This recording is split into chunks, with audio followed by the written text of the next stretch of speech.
Landscape of HPC industry has been changing.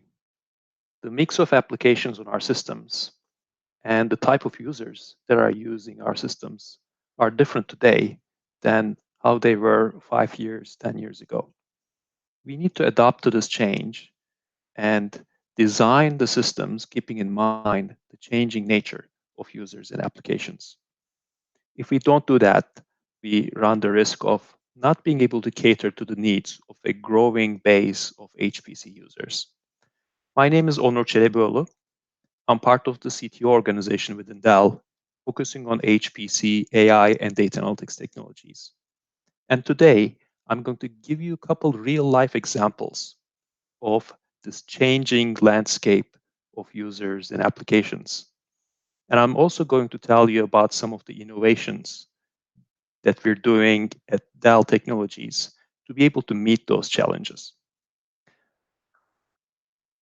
Our strategy at Dell for HPC is built on 3 pillars: democratizing HPC, optimizing HPC, and advancing HPC.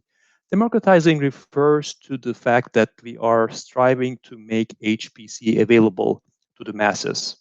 And to do that, you have to simplify how HPC systems are designed, acquired, deployed, and managed. Um, the optimization has 2 angles, 2 vectors. One is making sure we have HPC optimized products in our portfolio. This goes into having the right accelerator technologies and CPU technologies, the right form factors that are used in HPC, as well as all the necessary technologies like parallel file systems, deployment tools that are being built that are necessary to build optimal HPC systems. But it also involves doing performance optimization at a system level and at an application level so that our customers can take advantage of the investments that they've made in building these HPC systems. And then advancing HPC obviously refers to advancing the state of the art in HPC. And we do that by utilizing our innovation labs to build new products and new technologies, but also taking a community approach and working very closely with our customers, with our technology partners to take the HPC technologies to the next level to meet the increasing demand for new workloads and new applications. If you look at the landscape of how HPC applications evolved, or the timeline of how HPC applications evolved, in the past, we would think about modeling and simulation applications when we thought HPC. Common examples to this can be found in weather simulation, computational fluid dynamics, computer-aided engineering applications, oil and gas applications. And then we saw the emergence of more data-intensive applications in HPC. Some of the examples of this are in bioinformatics or financial analysis. Then business enterprises, business customers also adopted utilizing HPC technologies to do things like fraud detection, business intelligence. Recently, we've seen emergence of AI algorithms, AI techniques being used to solve both traditional HPC problems as well as to do to solve these data-intensive problems utilizing statistical analysis techniques. And then increasingly, customers are using HPC in different modes. You see demand for HPC as a service, and that's mainly driven from the need to make utilizing these systems and applications easier and available to more people who may not have the background in traditional HPC applications. I'd like to give a couple examples of these changing demands and changing nature of applications. When you think about computational fluid dynamics, you think simulation and modeling applications. But in a recent study that we did in collaboration with Carnegie Mellon University, Los Alamos, MIT, and UMass, we investigated whether we can utilize deep learning techniques and apply those to some of these traditional problems, like fluid dynamics. This study involved analyzing images of velocity fields. And we analyze those using convolutional neural networks. And then we used a neural ODE to predict the future state of those vectors, if you will, or the force velocity fields. And then using deconvolutional neural networks, we demonstrated that you can reconstruct images of the future state of those velocity fields.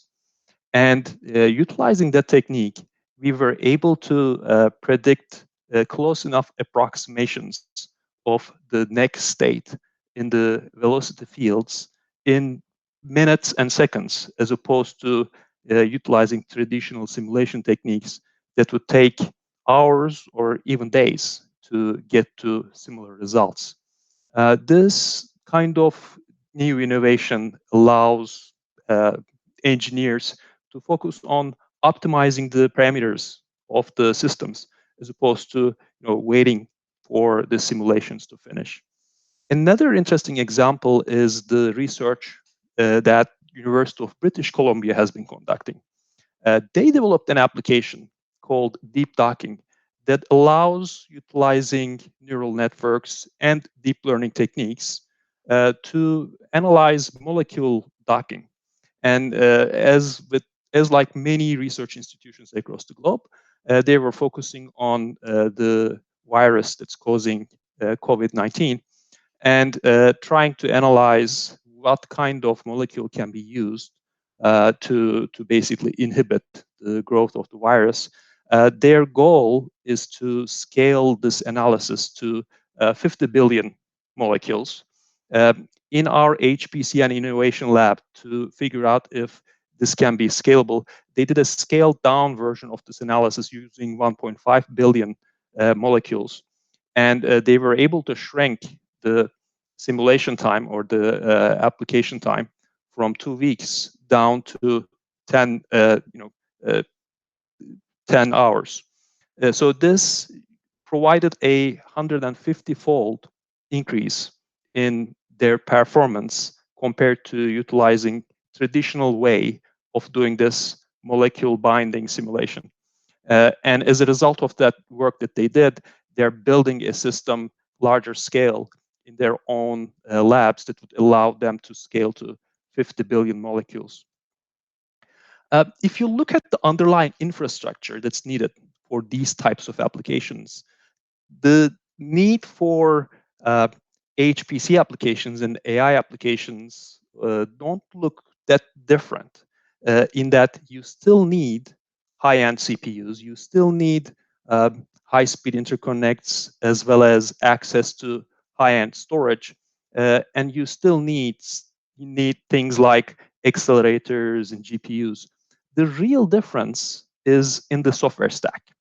Data scientists especially came to use containers, cloud native interfaces, whereas in the HPC world, many of us have been using traditional batch schedulers, bare metal hardware, MPI. So if we can figure out a way to put the right software on the hardware, we don't necessarily need to build isolated silos, isolated environments to cater to the needs of traditional simulation applications, as well as the new AI and deep learning applications. To go along those lines, we took up a project at Dell called Omnia, and then we open sourced this project and made it available for our community to take advantage of. It utilizes DevOps tools, modern DevOps tools like Ansible, to build the right software stack on the fly for a given node type or for a given workload. We have incorporated known curated open source packages like the Open HPC packages for HPC and simulation workloads, as well as many of the tools that the AI and deep learning data scientists use today. And this allows us to quickly provision systems, add nodes, remove nodes, as well as shift the personality of the system, for example, from Slurm to Kubernetes, as the user demand and user base changes. As I mentioned, this is an open source project that's available on GitHub, and we want to make sure we form a community around developing this and growing the user base for the benefit of HPC community and AI community. Another interesting project that I wanted to highlight is the Data Accelerator. And this is a project that we have been collaborating with University of Cambridge on. University of Cambridge took Slurm and integrated plugins to Slurm that allows us to deploy a parallel file system, provision a parallel file system on demand per application needs. The way it works is that the user indicates to Slurm the requirement for high-speed I/O. In the back, there's an Ansible script that goes in, creates a Lustre file system on servers with NVMe storage, and then the data is moved to this storage repository that's created per application need. Once the application is done, an application operates on that file system that's sitting on fast NVMe storage and enjoys the high IOPS and high throughput of the combination of NVMEs with the InfiniBand link between the servers and the client nodes. Once the job is done, the data is sent back to a more reliable backend storage, and then the storage space can be made available for the next user and next application. It really helps us to decouple the performance aspect of storage from the capacity aspect so that we can scale capacity in a cost-effective manner. And then depending on the performance needs of the customer or the use case, we can provision these accelerator nodes to be able to flexibly grow performance and scale capacity independent of each other. So all these innovation vectors, all these innovation projects are done in our HPC and AI Innovation Lab, including the software stack development and the storage innovations, but also the use case studies that I mentioned, focusing on CFD and molecular dynamics. We deployed systems to be able to allow these types of proof of concepts in our lab, and we have engineers that are in our HPC and AI Innovation Lab that work hand in hand with our customers and with our technology providers to be able to take the state of the art in HPC to the next level. Finally, I'd like to invite all of you to work with us and collaborate with us as part of our HPC community. So if you go to the link at the screen, dellhpc.org, you can see the information on our HPC community forum, where you can be a part of the community and participate in these discussions. We have presentations from our customers talking about the problems that they run into in real life studies and how they solve these issues, as well as we have our HPC at Dell.com website that lists the results of these types of studies from our HPC and AI Innovation Lab for the benefit of our customers and for the benefit of the general HPC community. Looking forward to working with you on these next set of challenges for HPC, and thanks for listening.